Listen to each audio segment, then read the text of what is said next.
This is a short presentation about Lev Vygotsky, about who he was, what he did, what he thought, and how all of that contributes to the way in which we think about teaching and learning today.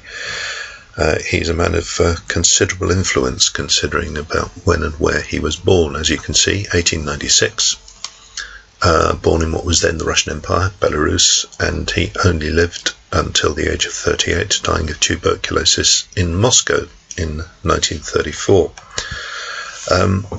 He lived through the Russian Revolution from 1917 onwards, obviously, and he was quite active in establishing the Soviet state.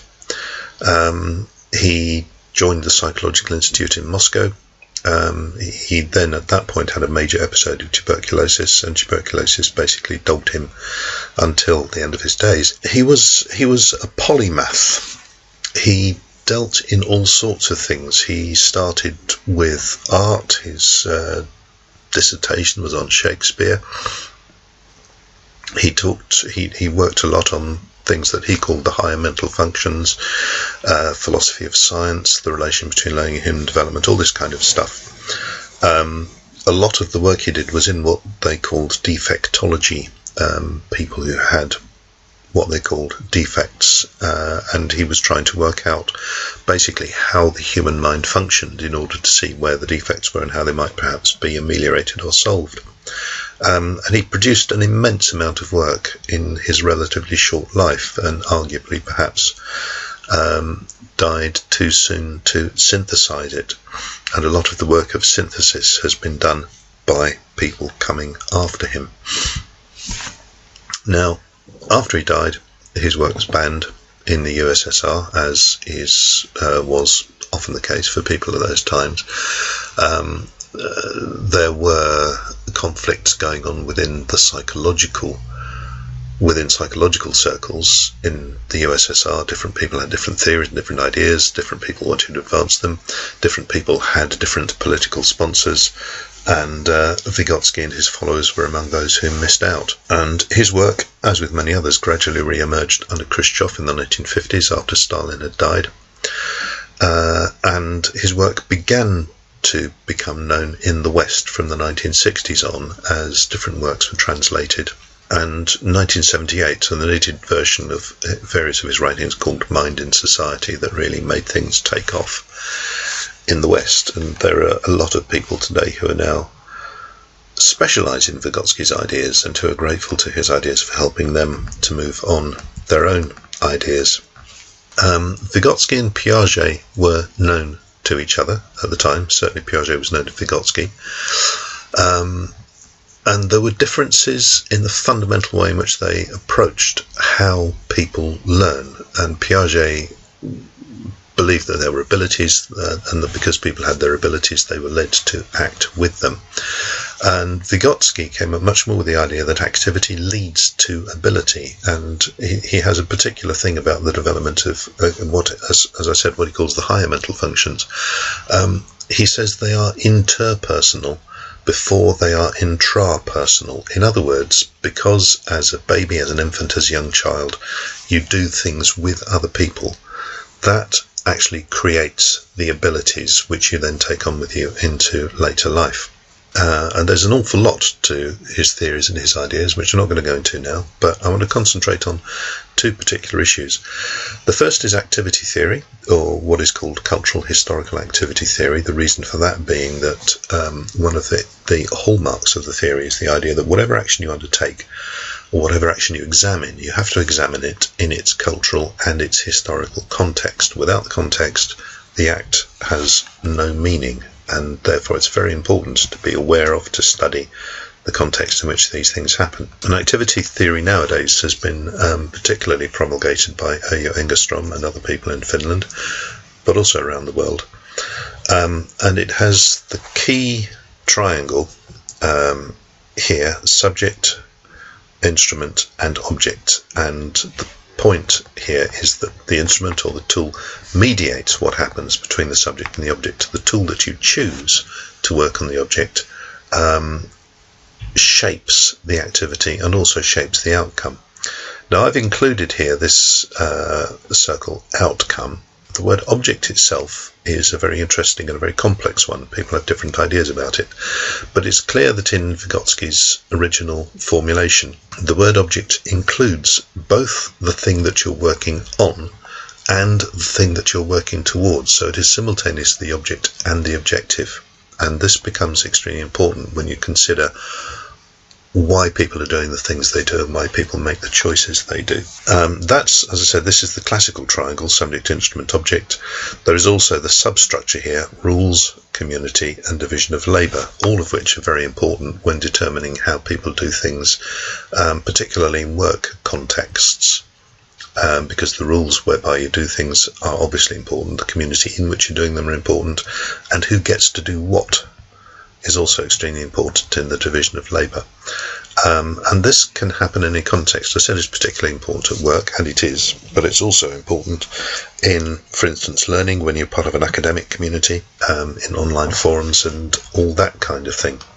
So there is the basic building block of activity theory, which can lead to immense complexities and immense depth of analysis. Now, the other thing, the area where you will most likely have heard of something that Vygotsky thought of is the zone of proximal development. And this is the classical explanation of the theory. The idea is that you have an area where a child, Vygotsky was thinking of children at this stage, you know what the child can do. You also have an area which the child cannot reach in any way whatsoever. And then in between you have what he calls the zone of proximal development, the zone into which the child can move with the company of a teacher or a more experienced peer. And quite importantly, in Vygotsky's original formulation, it was in somebody else's company.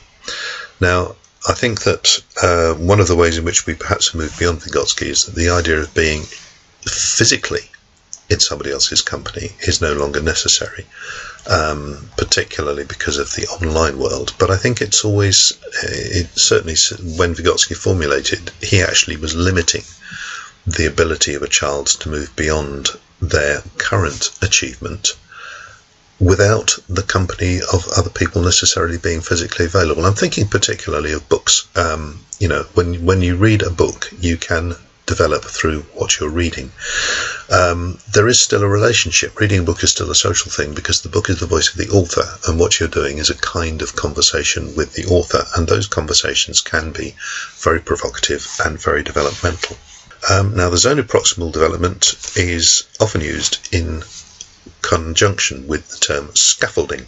And scaffolding is one of those words which I think is kind of a misnomer for what it portrays. This is a picture of scaffolding. As you can see, scaffolding as such is something that is very big, weighty, and above all static. The whole point is that it's static so that you don't fall off. And the activity which they call scaffolding in conjunction with the zone of proximal development is about how much help you give to the student as they start their journey.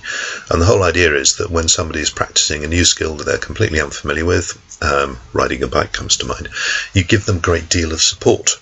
You have your hand on the saddle or the handlebars, they have training wheels and so on and so forth. And then as they get better at it, you gradually withdraw the support as it goes along so that they're doing more of it themselves under their own steam. And I think this is a very important metaphor. And the thing about the metaphor, I think the thing about the idea of scaffolding is what's important is not the fact that it's there, but the fact that you withdraw it. And that it's a dynamic thing, that as you see the student developing, so you gradually withdraw the support that's there. It's fluid, it's dynamic, it's not mechanical, it's not rigid, it's not structured. So I think it's a very important thing to bear in mind about the activity of scaffolding, which is different from what the word, at least in my mind, actually suggests. And it's also very important to know that it's an individual thing. It's something that each student has in their own right. And for that reason, this diagram is one of those beautifully conceived and beautifully constructed diagrams which bears no relation to the real world at all. I've drawn my own version of what I think a normal person's zone of proximal development is like, and it's something like a sort of Picasso or Jackson Pollock splodge. It will never be a completely beautifully formed circle. There will There will be areas where somebody has gone a long way. There'll be areas where they haven't yet got to. There may even be areas of achievement and ability which are not yet related to anything else that the person can do. They haven't picked up the ways in which they do that. And similarly with the zone of proximal development itself, there may be areas where they're ready to move a great distance with the right kind of support and stimulation, and other areas where they are not able to move a great distance even yet, despite having the right kind of stimulation and support. So every person's zone of proximal development is individual, and I guess one of the challenges for us is to be able to do this thing. Like when we're in a class, I can't remember who it was who said it, but it's I think a very, very important saying. I don't teach a class, I teach a student. How you do that when you've got a group of 4, 8, 10, 12 or more students is obviously one of the great technical challenges that teachers face. Nevertheless, we somehow manage to do it. And of course, one of the things we must remember is that the other students are your resource, and a resource for the subject student as well as you and your teaching. So one of the ways in which we get people to move together is by basically populating their zones of proximal development with each other. And I think it's one of the great things we can do with both online and offline group tuition. This is just a very quick, slightly complex thing about an online community of practice. It works just as well in the offline community of practice. Community of practice is not a Vygotskian formulation. It's Wenger and Lev and Wenger and that lot.